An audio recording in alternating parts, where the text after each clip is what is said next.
There are stories that endure because they entertain. And there are stories that endure because they reveal something essential about what it means to be human. Among the oldest and most profound of such stories is the Iliad, a work that has echoed across centuries, not merely for its depictions of war, but for its deep and often unsettling understanding of the human heart.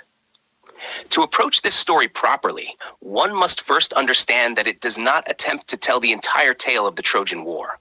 That war, the long, devastating conflict between the Greeks and the people of Troy, extends far beyond the boundaries of the poem itself.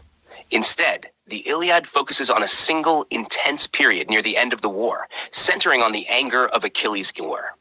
Yet within that narrow focus, it captures the full emotional weight of the larger tragedy: pride that refuses to yield, love that cannot protect, and grief that reshapes those who carry it.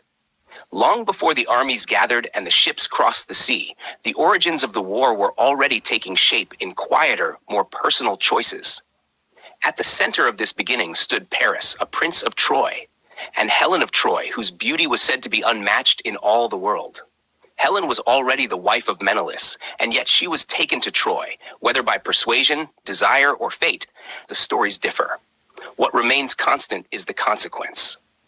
To the Greek kings, this act was not merely a personal betrayal, but a public humiliation, one that demanded a response. Menelaus turned to his brother, Agamemnon, and together they summoned an alliance of warriors and rulers. Ships were gathered, oaths were invoked, and the Greek world mobilized itself for war. Yet even at this early stage, it becomes clear that the conflict cannot be explained by a single act alone. Wars do not endure for years because of one person or one decision. They endure because pride refuses to bend, because honor becomes entangled with identity, and because those who lead are often unable or unwilling to step back from the edge. And so the war began, not only for Helen, but for something far more difficult to resolve: the need to be vindicated, to be remembered, and to avoid the humiliation that seemed worse than death. Within Troy, life continued under the shadow of this approaching storm. It is easy to imagine the city only in terms of its walls, strong, towering, and defiant. But behind those walls lived people whose lives were as fragile as those of any age. There were families who woke each morning hoping for news that their loved ones had survived the latest battle. There were mothers who watched their sons leave the city gates, uncertain whether they would return. There were quiet evenings filled not with peace, but with the heavy silence of waiting. At the center of this world stood Priam, an aging king, whose strength lay not in conquest, but in endurance. He had seen much in his lifetime, yet nothing could prepare him for the slow unraveling of everything he loved. To rule in such a time was not simply to govern, but to bear witness, to watch as war claimed, one by one, the lives that defined his world. Among his many sons, one emerged as the true pillar of Troy: Hector. Hector was not driven by vanity, nor by a desire for immortal fame. His strength came from a quieter, heavier place. He fought because there was no one else who could take his place. He fought because his father was old, because his people depended on him, because his city stood or fell with his presence at its gates. What made Hector extraordinary was not that he lacked fear, but that he understood it. He knew the risks of battle, the possibility of death, and the sorrow that would follow. Yet he chose to stand. His courage was not the reckless bravery of one who seeks glory, but the steady resolve of one who understands responsibility. This humanity is revealed most clearly in his relationship with Andromache.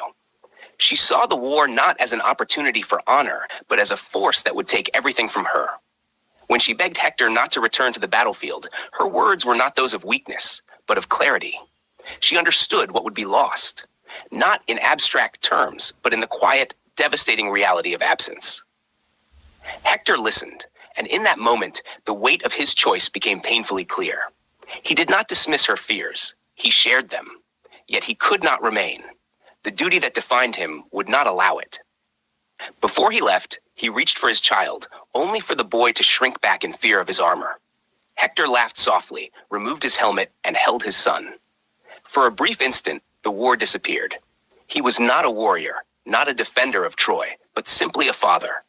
And then, as all such moments do in times of war, it ended.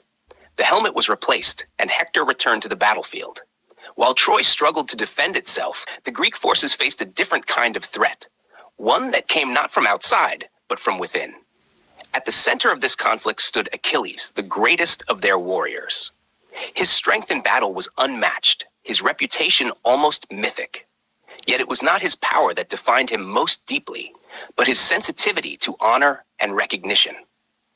When Agamemnon, the leader of the Greek forces, publicly humiliated Achilles by taking from him the woman he had been awarded, the act struck at something fundamental.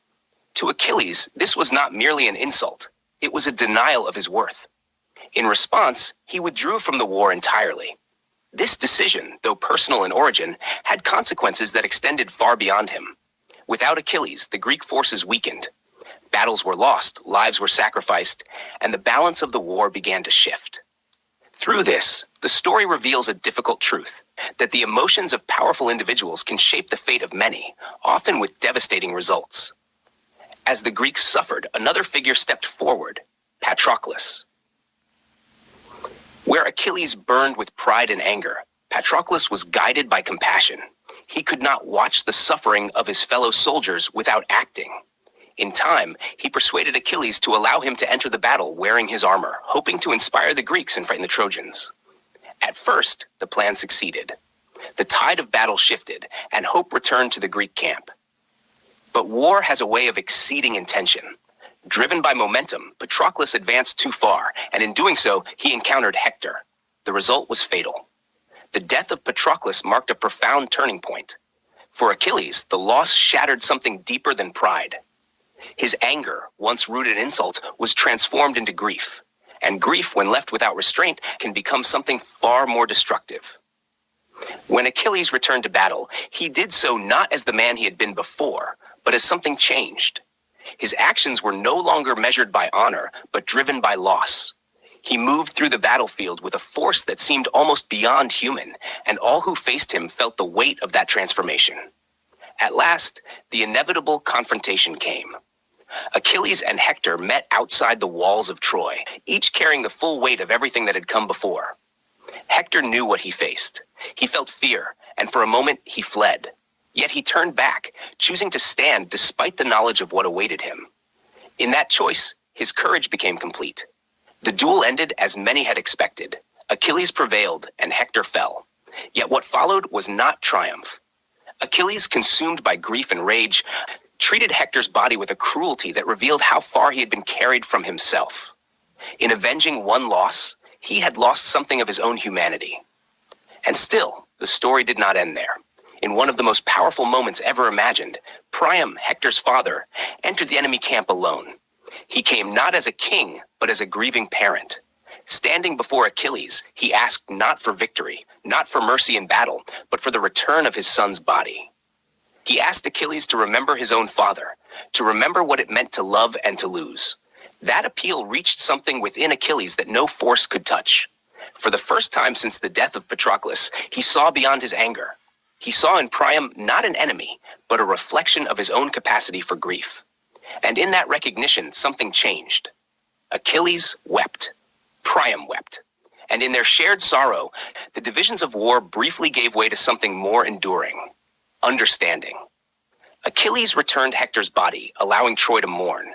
It was not a victory, nor a resolution, but it was an act of restoration, a moment in which humanity reasserted itself in the midst of destruction.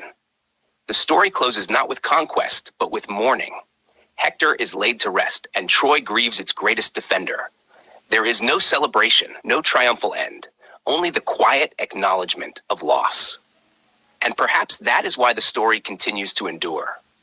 It reminds us that beyond the noise of conflict and the pursuit of glory, what remains are the bonds between people, the love that makes loss unbearable, and the recognition that even those we call enemies are shaped by the same hopes and fears. If this retelling has stayed with you, if you found yourself moved by the strength of Hector, the sorrow of Priam, or the transformation of Achilles, then your response becomes part of the life of this story. Narratives such as this do not exist in isolation. They continue through the reflections and interpretations of those who encounter them. You are invited to share that response. Consider which character spoke to you most deeply and why. Reflect on the choices they made, the emotions they carried, and the truths they revealed. Expressions of appreciation, whether through thoughtful commentary or simple acknowledgement, help sustain the conversation that stories like this inspire. In that sense, the story does not end here. It continues through thought, through discussion, and through the shared engagement of those who find meaning within it.